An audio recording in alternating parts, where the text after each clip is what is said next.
بسم اللہ الرحمن الرحیم نحمده ونصلی ونسلم علی رسوله الکریم اما بعد۔ شرح العقود کا درس آج یہاں سے جاری ہوگا۔ وَعْلَمْ أَنَّ النُّسْخَ الْمَبْسُوط، یعنی مبسوط کے نسخوں کی تفصیل کر رہے ہیں۔ تو پہلے وہ اشعار ایک نظر دیکھ لیں کہ جن کی تشریح میں یہ باتیں ارشاد فرما رہے ہیں۔ یہ دیکھیے، انہوں نے کہا تھا ثم الزیادات مع المبسوطی، تو مبسوط کا جب ذکر آ گیا، پہلے تو طبقات مسائل بتائے، تین ہیں: ظاہر الروایہ، پھر نادر الروایہ، پھر واقعات و نوازل، جنہیں فتاویٰ کہتے ہیں۔ اور اب اس کے بعد ظاہر الروایہ میں جو کتابیں ہیں، 6 کتابیں، ان کا تذکرہ۔ تو مبسوط یہ سب سے مفصل کتاب ہے، اسی کو کتاب الاصل بھی کہتے ہیں۔ علامہ شامی فرماتے ہیں وَعْلَمْ، یہ بات ذہن میں رکھو کہ مبسوط کے نسخے، مبسوط وہ جو امام محمد سے مروی ہے، کیونکہ مبسوط نام کی کئی کتابیں ہیں نا۔ میں نے تو آپ کو تعارف کتب میں بتایا کہ علامہ سرخسی، امام سرخسی کی بھی ایک بڑی شاندار کتاب ہے جس کا نام المبسوط ہے، مبسوط السرخسی کہتے ہیں، اور وہ اصل میں کافی کی شرح ہے۔ تو مبسوط نام کی کئی کتابیں، یہاں مراد وہ مبسوط ہے جو اصل ہے، جو اصل ہے، یعنی امام محمد نے جو لکھی ہے، تو اس لیے کہتے ہیں مبسوط جو امام محمد سے مروی ہے۔ اس کے نسخے متعدد ہیں، جن میں سب سے زیادہ مشہور نسخہ امام ابو سلیمان جوزجانی کی مبسوط ہے۔ فرماتے ہیں کہ وَشَرَحَ الْمَبْسُوطَ جَمَاعَةٌ مِّنَ الْمُتَأَخِّرِينَ، متأخرین کے ایک گروہ نے مبسوط کی شرحیں لکھی ہیں۔ مبسوط اتنی اہم ہو گئی کہ ایسا نہیں کہ ایک دو فقیہ نے لکھ دی، بہت سارے لوگوں نے اس کی شرحیں لکھی ہیں، جیسے شیخ الاسلام ابو بکر جو خارزادہ کے نام مشہور ہیں، جس کو مبسوط کبیر کہا۔ شمس الائمہ حلوانی، ان کو حلوائی بھی کہتے ہیں، شمس الائمہ حلوانی، انہوں نے بھی لکھی شرح۔ ان کے علاوہ، یعنی ان دو بزرگوں کے علاوہ اور بھی لوگوں نے بھی لکھی۔ فرماتے ہیں کہ وَمَبْسُوطَاتُهُمْ شُرُوحٌ فِي الْحَقِيقَةِ ذَكَرُوهَا مُخْتَلِطَةً بِمَبْسُوطِ محمد۔ ان حضرات کی جو مبسوطات ہیں، یہ اصل میں، حقیقت میں مبسوط کی شرحیں ہیں۔ امام محمد نے جو مبسوط لکھی ہے ان کی شرحیں ہیں، نام ان کا بھی مبسوط پڑ گیا۔ فرمایا کہ ان کو ان حضرات نے امام محمد کی مبسوط سے مختلط کر کے لکھا کہ امام محمد کی جو مبسوط ہے اس کے جملے اور ساتھ میں اپنی تشریحات مختلط کر دیا۔ ایسا نہیں کہ اوپر متن کو رکھا ہو، نیچے شرح کو، جیسے میں نے آپ کو تعارف کتب میں تحفۃ الفقہاء اور بدائع الصنائع کے بارے میں بتایا، اسی طرح سے انہوں نے امام محمد کی مبسوط کو اپنا اصل ماخذ بنایا، اسی کی تفصیل فرمائی، اور دونوں ایک ساتھ ہی کہ جملے بالکل ایک دوسرے سے پیوستہ ہوں، تو اصل مبسوط امام محمد کی وہ بھی آ جائے اور ان کی تشریحات بھی اس میں ہوں۔ فرماتے ہیں جیسے کہ کما فعل شراح الجامع الصغیر، جیسا کہ الجامع الصغیر کے شراح نے کیا، کہ الجامع الصغیر جو امام محمد کی دوسری کتاب ہے، اس کی بھی شرح بہت لوگوں نے لکھی، اور اس کا بھی نام الجامع الصغیر رکھ دیا، اور اس کو بھی اسی انداز میں لکھا کہ امام محمد کی الجامع الصغیر اسی سے مختلط ہے۔ اس کے جملے اور شارح کے جملے دونوں ایک دوسرے سے پیوستہ ہیں، لگتا ہے کہ ایک ہی سیاق بیان چل رہا ہے۔ تو الجامع الصغیر کی شرحیں کن حضرات نے لکھی، جیسے علامہ فخر الاسلام بزدوی ہیں، امام قاضی خاں ہیں اور دیگر حضرات. تو کہا جاتا ہے کہ ذکرہ قاضی خاں فی الجامع الصغیر. چنانچہ آپ دیکھیے گا فقہی کتابوں میں کسی مسئلے کو ذکر کرنے کے بعد اگر حوالہ دینا ہوگا امام قاضی خاں کے شرح جامع صغیر کا، تو یوں لکھ دیتے ہیں کہ ذکرہ قاضی خاں فی الجامع صغیر. حالانکہ جامع صغیر میں کیا، جامع صغیر تو امام محمد کی کتاب ہے، جامع صغیر کا کر کے شرح جامع صغیر مراد ہے جی. وقذا فی غیرہ، اور اسی طرح سے امام قاضی خاں کی شرح جامع صغیر کے علاوہ اور لوگوں نے بھی شرح لکھی، ان کا بھی تذکرہ ہوتا ہے. انتہا ملخصا من شرح البیری علی الاشباح، اور شرح شیخ اسماعیل النابلسی علی شرح الدرر. علامہ پیری زادہ نے الاشباح والنظائر پر ایک بڑا مبسوط حاشیہ لکھا جس کو شرح کہا انہوں نے. علامہ حموی کے بعد علامہ پیری زادہ کا حاشیہ مبسوط ترین مانا جا سکتا ہے. اس میں انہوں نے جو تفصیلات بیان کی ہیں اسی سے اخذ کر کے علامہ شامی نے یہ باتیں لکھی، اس لیے کہتے ہیں کہ انتہا ملخصاً، ان کی تلخیص سے یہ بیان کیا. اسی طرح سے درر والغرر جو کتاب ہے اس کی شرح پر شیخ اسماعیل نابلسی نے جو حاشیہ لکھا ہے، جو شرح لکھی ہے، اس سے بھی بطور اختصار ہم نے یہ باتیں لی ہیں. علامہ شامی فرما رہے ہیں. چلیے یہ بات ہو گئی. یہاں ایک اور عقدہ حل کر رہے ہیں، اور جب بات آ جاتی ہے تو یہ علماء ضمنی طور پر ایک اضافی بات بیان کر دیتے ہیں. کبھی کبھی وہ اضافی بات مشکل بھی ہوتی ہے، سمجھ لینا کافی ہے، اسے ذہن میں رکھنا، یاد کرنا، نوٹ بنانا کچھ ضروری نہیں ہے. جی دیکھیے کیا کہنا چاہ رہے ہیں. کہنا یہ چاہ رہے ہیں کہ ظاہر الروایہ جو ہم نے بتایا وہ وہی امام محمد کی 6 کتابیں جن کو روایت الاصول بھی کہا جاتا ہے، ٹھیک ہے. لیکن فرماتے ہیں ہادہ، یعنی خود ہادہ، یہ بات بالکل آپ ذہن میں راسخ کر لیں جو اب تک بتائی گئی ہیں. یہاں سے ایک دوسری بات پیش کی جا رہی ہے، اس کو بس سمجھ لینا کافی ہے، لیکن یہ مت سمجھیے گا کہ وہ بات صحیح ہے. فرماتے ہیں کہ وقت فرق العلامہ ابن کمال پاشا بین روایت الاصول وظاہر روایہ. یہ علامہ ابن کمال پاشا نے روایت الاصول اور ظاہر روایہ میں فرق کر دیا ہے. یہ علامہ ابن کمال پاشا یہ کون ہے؟ یہ 10ویں صدی ہجری کے ایک بڑے فقیہ ہیں اور بڑا بلند مقام ہے ان کا فقہ حنفیہ میں. انہوں نے بہت کتابیں لکھی ہیں، ہدایہ کی شرح بھی لکھی انہوں نے. اور میں نے ذکر کیا تھا کہ سب سے پہلے انہوں نے ہی اپنے رسالے میں طبقات فقہ کی تقسیم فرمائی ہے، جو 7 طبقات ہیں، اور پھر سب نے ان کی اتباع کی، من جملہ اس تقسیم کو قبول کرتے ہوئے. تو فرماتے ہیں کہ علامہ ابن کمال پاشا انہوں نے جو کچھ ذکر کیا ہے اس سے یہ بات سامنے آتی ہے کہ روایت الاصول اور ظاہر روایہ میں فرق کر دیا انہوں نے. اس کا مطلب یہ ہے کہ اصلاً فرق نہیں ہے، جو ظاہر روایہ ہے وہی روایت الاصول ہے. ان 6 کتابوں کو ہی تو کتب اصول کہتے ہیں، کتب ظاہر روایہ کہتے ہیں. تو چاہے الاصول کہیے، چاہے روایت الاصول کہیے، چاہے ظاہر روایہ کہیے، سب ایک ہی ہے، وہی 6 کتابیں امام محمد کی. لیکن علامہ ابن کمال پاشا یہ فرق کرتے ہیں روایت الاصول اور ظاہر روایہ میں.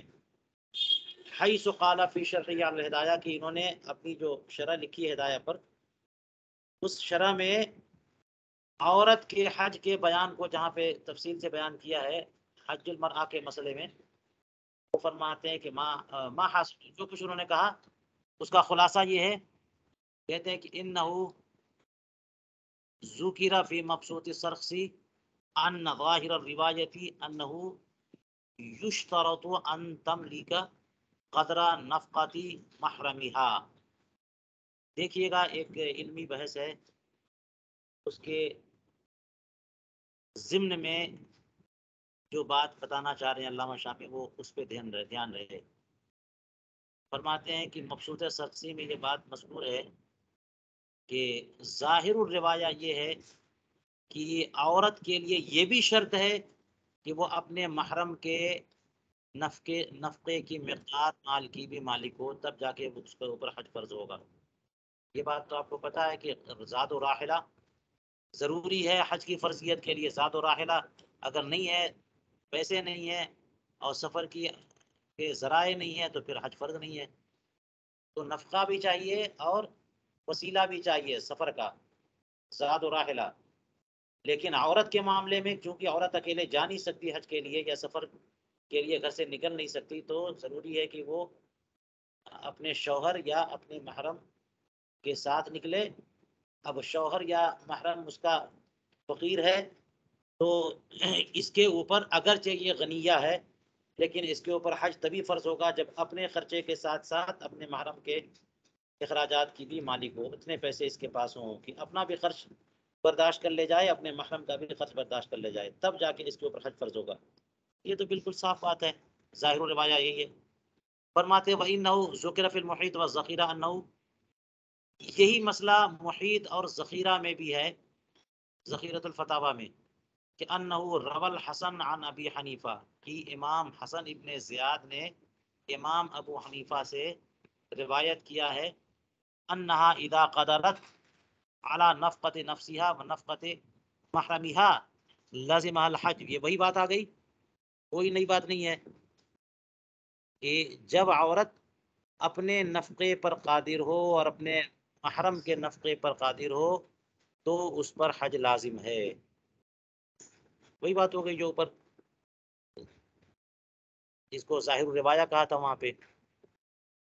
تو یہ کیا کہنا چاہ رہے ہیں آگے دیکھیے، وَاسْتَرَبَتِ الرِّوَایَاتُ عَنْ محمد، اور امام محمد سے روایتیں اس سلسلے میں مسترب ہیں، کئی روایتیں آ گئی۔ یہ دیکھ لیں آپ جو ہے نا، عورت پر حج کب فرض ہوتا ہے، اس سلسلے میں دو حوالے دینے کے بعد علامہ ابن کمال پاشا نے کہا کہ امام محمد کی روایتیں اس سلسلے میں مسترب ہیں، اور اتنا بیان کرنے کے بعد کہتے ہیں ومن ہونا۔ اب دیکھیے یہ جملہ، یہاں سے پتہ چلا کہ امام سرخسی کی مراد ظاہر الروایہ سے امام حسن ابن زیاد عن ابی حنیفہ والی روایت ہے۔ لیجئے جناب، ایک نئی بات کہہ دی انہوں نے۔ اب تک سب لوگ یہی جانتے ہیں اور فقہا میں مشہور یہی ہے، آپ نے بھی پڑھ لیا کہ ظاہر الروایہ اصل میں امام محمد کی کتابوں کا نام ہے، وہ بھی صرف 6 کتابوں کا۔ لیکن امام ابن کمال پاشا کہہ رہے ہیں کہ ان امام سرخسی کی روایت سے پتہ چلا کہ ظاہر الروایہ اصل میں امام حسن ابن زیاد کی روایت امام ابو حنیفہ سے ہے، اس کو کہتے ہیں۔ اور آگے اپنی گفتگو جاری رکھتے ہوئے کہتے ہیں وَاتَّضَحَ الْفَرْقُ بَيْنَ ظاہر روایت و روایت الاصول، یہاں سے فرق بھی واضح ہو گیا ظاہر الروایہ اور روایت الاصول میں، یہ دو الگ الگ چیزیں ہیں۔ یہ کہہ رہے ہیں علامہ ابن کمال پاشا کہ ظاہر الروایہ الگ ہے اور روایت الاصول الگ ہے۔ آپ کو میں پہلے بتا چکا ہوں کہ یہ دونوں الگ الگ نہیں ہے، ایک ہی چیز کا دو نام ہے، وہی 6 کتابیں۔ لیکن علامہ ابن کمال پاشا کہتے ہیں کہ نہیں، ظاہر الروایہ الگ ہے، روایت الاصول الگ ہے۔ ظاہر الروایہ تو کہہ دیا کیا ہے، امام حسن عن ابی حنیفہ، یہ جو روایت امام حسن بن زیاد عن ابی حنیفہ، یہ ہے ظاہر الروایہ۔ اور جب اصول کہیں روایت الاصول، اس سے مراد 6 کتابیں، المبسوط والجامع الصغیر والجامع الکبیر والزیادات والسیم الکبیر وغیرہ وغیرہ، وہ جو 6 کتابیں۔ کیجئے خلاصہ یہ نکلا کہ علامہ ابن کمال پاشا کہہ رہے ہیں کہ روایت الاصول کہیے یا کتب الاصول کہیے، اس سے مراد وہ 6 کتابیں ہیں، اور ظاہر الروایہ سے وہ 6 کتابیں مراد نہیں ہیں، بلکہ امام حسن عن ابی حنیفہ جو روایت ہوتی ہے وہ مراد ہے۔ اور ظاہر الروایہ سے مراد وہ ہے، اصول سے مراد یہ 6 کتابیں ہیں، ولیس فیہا روایت الحسن، اور اس میں امام حسن عن ابی حنیفہ، تو امام حسن ابن زیاد کی تو کوئی روایت 6 کتابوں میں ہے ہی نہیں، بل کلھا روایت محمد، بلکہ ساری کی ساری روایت امام محمد کی ان 6 کتابوں میں۔ جی دیکھیے تھوڑی تشویش ہوگی اس بات سے کہ علامہ ابن کمال پاشا کیا بول رہے ہیں۔ یہ ساری باتیں انہوں نے کیوں کہی ہیں، اس لیے کہ اوپر مبسوط سرخسی کے حوالے سے یہ بات آئی کہ ظاہر الروایہ یہ ہے کہ عورت اپنے محرم کے نفقے کی مقدار مال کی بھی مالک ہو، اور آگے کہا کہ محیط و ذخیرہ میں یہ ہے کہ حسن، یہ روایت امام حسن ابن زیاد کی ہے. یہ جناب، تو امام حسن ابن زیاد کی روایت کا ہونا، یہ کہنا کہ یہ امام حسن ابن زیاد کی روایت ہے، یہ بات، اور اسی کو یہاں پہ ظاہر روایہ کا، ان دونوں کو ملایا انہوں نے. اس کا مطلب یہ ہوا کہ ظاہر روایہ امام حسن ابن ابی حنیفہ کو کہتے ہیں. ٹھیک ہے. اور روایت الاصول یہ ان 6 کتابوں کو کہتے ہیں. یہ نتیجہ نکالا.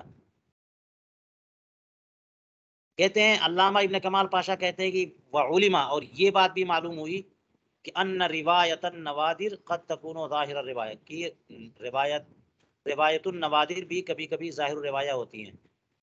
یعنی تقابل اگر ہے تو روایت الاصول اور روایت النوادر میں ہے.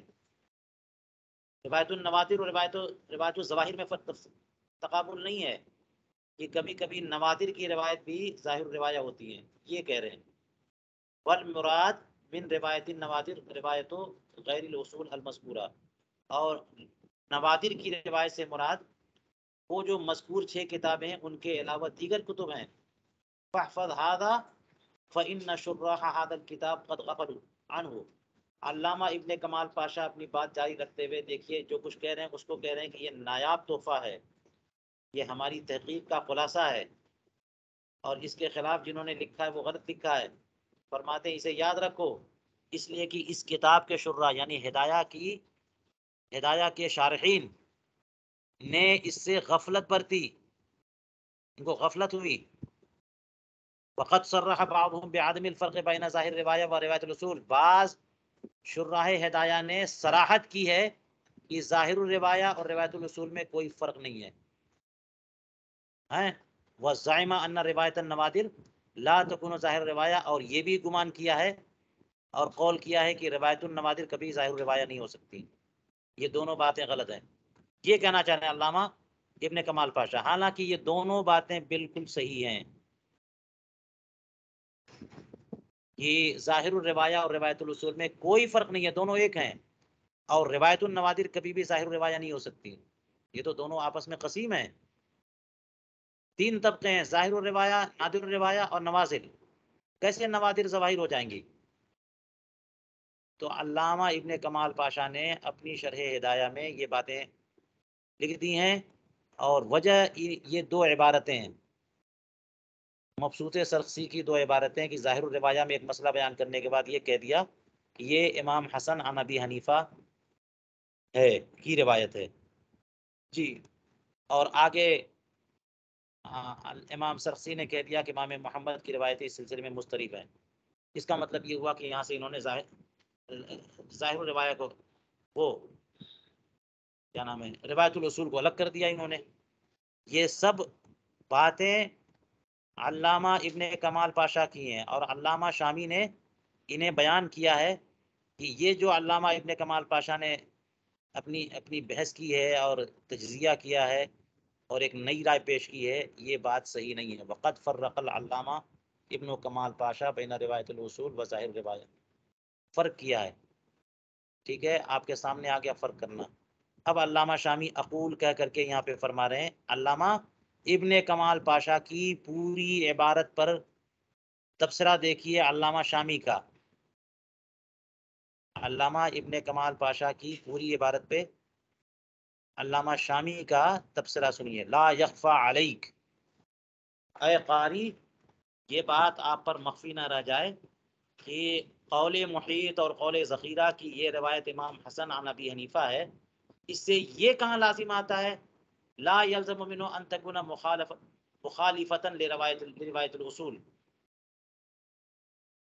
اس سے یہ تو لازم نہیں آتا کہ وہ روایت الاصول کے مخالف نہ ہو. فقط یکون رواہ الحسن فی کتب النوادر او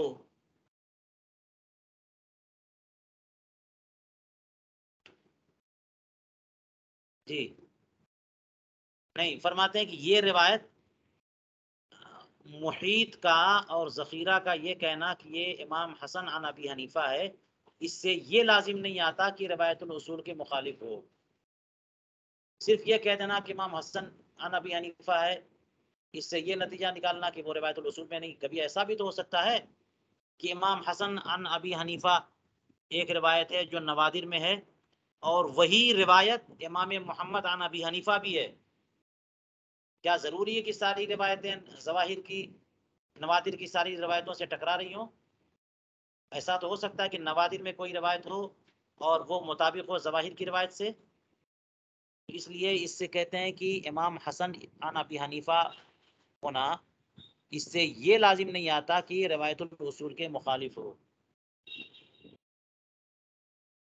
فقط یکون رواہ الحسن فی کتب النوادر، کیونکہ ایسا ہو سکتا ہے کہ امام حسن ابن زیاد نے کتب نوادر میں اس کو روایت کیا ہو، او رواہ محمد فی کتب الاصول، اور امام محمد نے یہاں پہ او ہے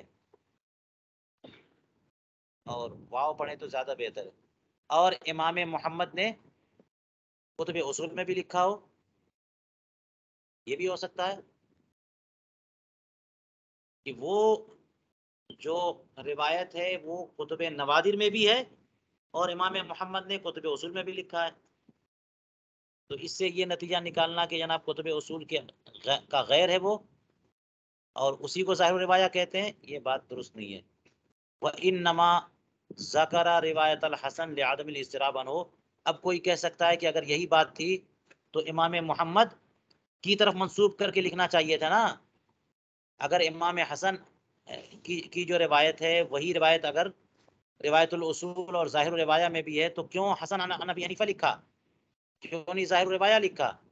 تو کہتے ہیں یہاں یہ بھی تو ہو سکتا ہے کہ امام حسن کی جو روایت نقل کی وہ امام محمد کے مقابلے میں، کیونکہ یہاں کہہ رہے ہیں کہ امام محمد کی روایتیں مضطرب ہیں، امام حسن کی روایتیں مضطرب نہیں ہیں.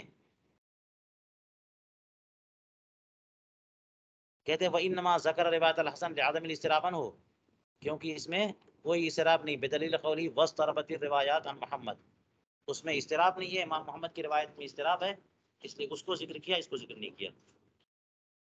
فرماتے ہیں وَحِينَئِذٍ فَقَوْلُ السَّرْخْسِي إِنَّهَا ظَاهِرُ الرِّوَایَةِ.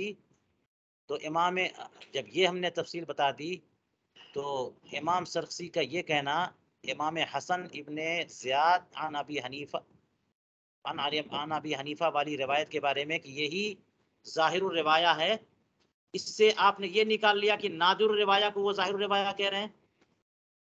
یہ مطلب نہیں ہے، معنی ہو اس کا مطلب یہ ہے کہ ان محمدن ذکرہا فی کتب الاصول، یہ روایت تو نوادر کی ہے لیکن اسی مسئلے کو امام محمد نے ظواہر میں بھی کتب اصول میں بھی ذکر کیا، پیچھے کتابوں میں بھی کسی نہ کسی کتاب میں ذکر کیا، یہ مطلب ہے.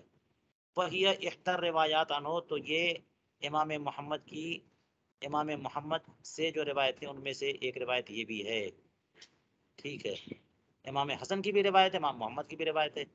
وَحِينَئِذٍ فَلَمْ يَلْزَمْ مِنْهُ أَنَّ رِوَایَةَ النَّوَادِرِ قَدْ تَكُونُ ظَاهِرَ الرِّوَایَةِ.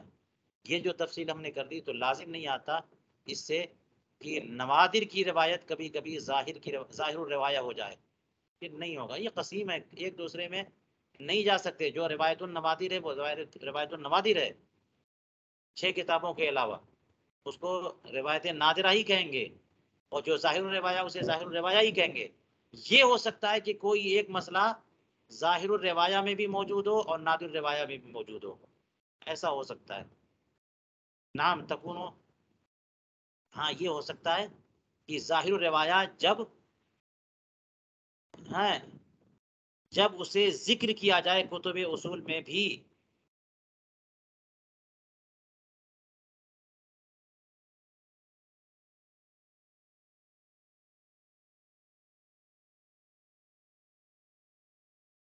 یہ عبارت دیکھنا پڑے گا کیا ہے دوسرے نسخوں میں.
اچھا یہ جملہ یوں ہے، ٹھیک ہے، کلیئر ہے.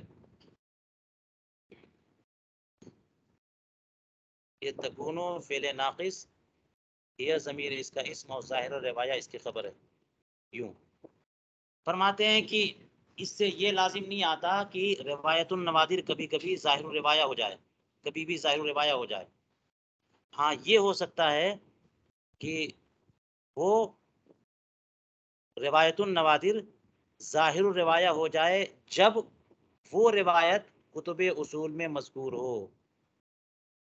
روایت نادرہ یا روایت النوادر صرف کتب نوادر میں موجود ہو اور پھر بھی ظاہر روایہ ہو جائے، یہ نہیں لازم آتا، ایسا نہیں ہو سکتا. ہاں ایسا ہو سکتا ہے کہ وہی روایت جو نوادر میں موجود ہے جب کتب اصول میں بھی وہی روایت آ گئی تو وہی روایت ظاہر روایہ بھی ہو جائے، کیونکہ وہ وہاں بھی موجود ہے یہاں بھی موجود ہے. وہاں موجود ہونے کی بنیاد پہ اسے کوئی روایت نادرہ بولے اور یہاں موجود ہونے کے اعتبار سے اسے ظاہر روایہ قرار دیا جائے، دونوں باتیں صحیح ہیں. کہاذہ المسئلہ، جیسے کہ یہ مسئلہ. فَإِنَّ ذِكْرَهَا فِي كُتُبِ النَّوَادِرِ، کہ اس مسئلے کا ذکر ہو جانا کتب نوادر میں یا ذکر کر دینا کتب نوادر میں، اس سے یہ لازم نہیں آتا کہ اس کا کوئی ذکر ہی نہ ہو کتب اصول میں. اس سے سمجھ میں آیا کہ امام حسن ابن زیاد والی روایت جو امام ابو حنیفہ سے ہے وہ روایت ہے تو کتب نوادر میں، اور وہی روایت جو ہے ظاہر الروایہ کتب اصول میں بھی موجود ہے. جی وَإِنَّمَا يَصِحُّ مَا قَالَهُ، یہ جو علامہ ابن کمال پاشا نے نتیجہ نکال لیا ہے یہ تب صحیح ہوتا جبکہ ان لو ثبت، اگر یہ بات ثابت ہو جاتی کہ ان هذه المسألة لا ذکر لها فی کتب ظاہر روایہ، یہ جو مسئلہ جو ہے ذکر کیا ذخیرہ میں اور محیط میں، اس کا کوئی نام و نشان ظاہر روایہ میں نہیں ہے کہ عورت اپنے محرم کے نفقے کی مالک ہوگی تب اس کے اوپر حج فرض ہوگا. یہ روایت امام حسن عن ابی حنیفہ تو ہے اور ظاہر الروایہ میں اس کا کوئی ذکر نہیں ہے. اگر یہ ثابت کر لیں تب یہ بات آ سکتی ہے جو امام ابن کمال پاشا نے نکالا ہے نتیجہ. فرماتے ہیں وہ عبارت المحیط و ذخیرہ، اور محیط اور ذخیرہ کی عبارت یہ تو اس پہ دلالت نہیں کرتی کہ اس کا کوئی ذکر ہی ظاہر روایہ میں نہ ہو.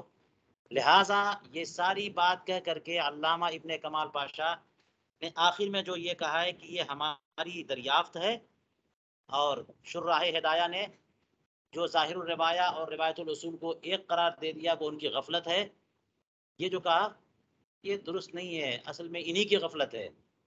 فرماتے وحینئذ فلا وجہ للجزم بالغفلۃ علی شراح الہدایہ، جب یہ ہم نے توضیح فرق کر دی تو امام ابن کمال پاشا نے جو یقین کر لیا ہے کہ شراح ہدایہ سے غفلت ہو گئی ہے اس کی کوئی وجہ نہیں ہے.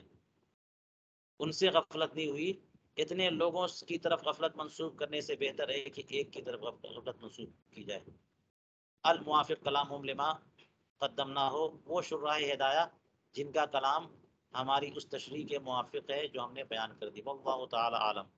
یہ پوری بات جو ہے نا وہ تذکرۃ انہوں نے ذکر کر دی، اس کا تعلق کوئی اصول افتاء سے نہیں ہے. ایک بات آئی اور ذکر کر دی، اور اس سے فائدہ یہ ہوگا کہ اگر کوئی علامہ ابن کمال پاشا کی شرح ہدایہ دیکھے گا تو وہ کنفیوز نہ ہو جائے کہ یہ کیا مطلب کہ ظاہر روایہ الگ ہے کتب اصول الگ ہے. نہیں، سارے لوگ جو کہتے ہیں نا وہی بات صحیح ہے.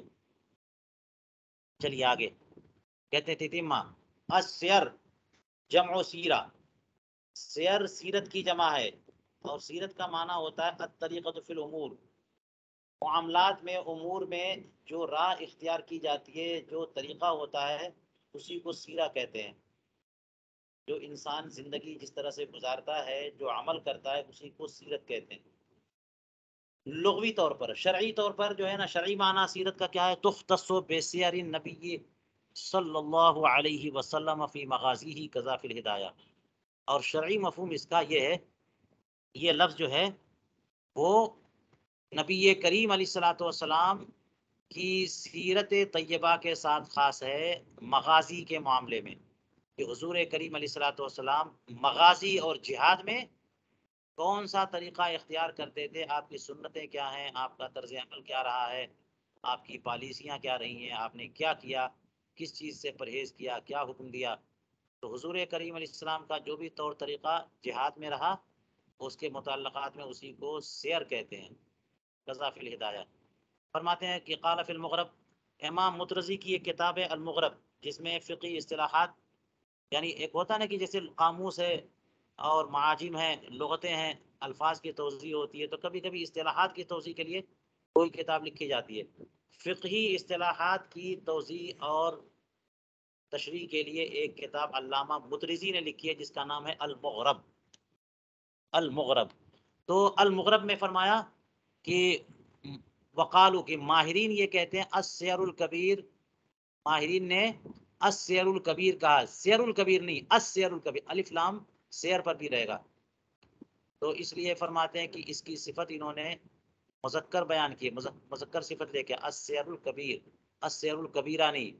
حالانکہ آپ کو پتا ہے کہ سیرت کی جمع سیر ہے، تو غیر ذوی العقول کی جب جمع ہے تو اس کی صفت تو مؤنث آنی چاہیے، السیر الکبیرہ.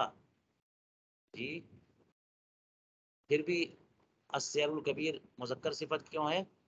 فرماتے ہیں لقیامها مقام المضاف الذی هو کتاب، کیونکہ یہ السیر جو جمع ہے نا، یہ مضاف کے قائم مقام ہے، یہ مضاف کے قائم مقام ہے. الذی هو کتاب، اور مضاف ہے اصل میں، اس سے پہلے یہاں پہ کتاب لائیں گے، کتاب، کتاب السیر الکبیر. تو مضاف اور مضاف الیہ مل کر کے موصوف ہوں گے، اور الکبیر صفت. تو کبیر میں جو لحاظ کریں گے تذکیر و تانیث میں، تو مضاف الیہ کا لحاظ نہیں کریں گے بلکہ مضاف کا لحاظ. مضاف اگر مذکر ہے تو صفت بھی مذکر، مضاف اگر مؤنث ہے تو صفت بھی مؤنث. مضاف الیہ کا تھوڑی اعتبار کرتے ہیں. لیکن تو یہاں پر مضاف مقدر ہے، محذوف ہے، اور جب مضاف مقدر ہے تو مضاف الیہ مضاف کے قائم مقام ہوگا، لیکن اعتبار مضاف محذوف کا کریں گے، اس لیے الکبیر ہے، السیر الکبیر نہیں. گویا کہ لفظ یوں ہے کتاب السیر الکبیر. جیسے کہ لوگ صلاۃ الظہر کہہ دیتے ہیں، صلاۃ الظہر، صلاۃ الظہر میں نہیں، صرف ظہر کہتے ہیں، وہاں پہ لفظ صلاۃ محذوف ہوتا ہے. کہتے ہیں نا صلیت الظہر، صلیت الفجر. کیسے آپ فجر پڑھ سکتے ہیں، ظہر کیسے پڑھ سکتے ہیں؟ ظہر تو وقت کا نام ہے. تو یوں کہیے نا کہ وہاں پہ صلاۃ مقدر ہے، صلیت صلاۃ الظہر، صلیت صلاۃ العصر. اسی طرح سے یہاں پر کثرت استعمال کی وجہ سے جو بات بالکل معقول اور معہود ہوتی ہے، توادر ذہن کا اس طرف ہو جاتا ہے، تو وہاں پر ایسا کر دیتے ہیں کہ اختصار کے طور پر مضاف کو محذوف کر دیتے ہیں. تو اس لیے علماء نے جو السیر الکبیر کہا ہے نا، بالکل صحیح ہے، غلط نہیں ہے. اور بلکہ فرماتے ہیں والسیر الکبیر کہنا غلط ہے، سین پر، سیر پر جو ہے نا الف لام نہ لانا، یہ غلط ہے، خطأ. کا جامع الصغیر و جامع الکبیر، جیسے الجامع الصغیر الجامع الکبیر کہنے کے بجائے جامع الصغیر کیا مضاف ہے، صغیر کی جامع، کبیر کی جامع نہیں، الجامع الصغیر الجامع الکبیر یہ ہے. فحینئذ فالسیر الکبیر. تو اب جب یہ معنی ہم نے بتا دیا، تو السیر، السیر نہیں ہے، السیر بکسر السین و فتح الیا، السیر سیرت کی جمع، علی لفظ الجمع. لا بفتح السین و سکون الیا، سیر نہیں، علی لفظ المفرد، مفرد کے طور پہ نہیں. کما ینطق، جیسا کہ بعض ایسے لوگوں نے کہہ دیا جن کو کوئی معرفت ہی نہیں ہے. چلیے آج ہم یہیں تک درس روکتے ہیں.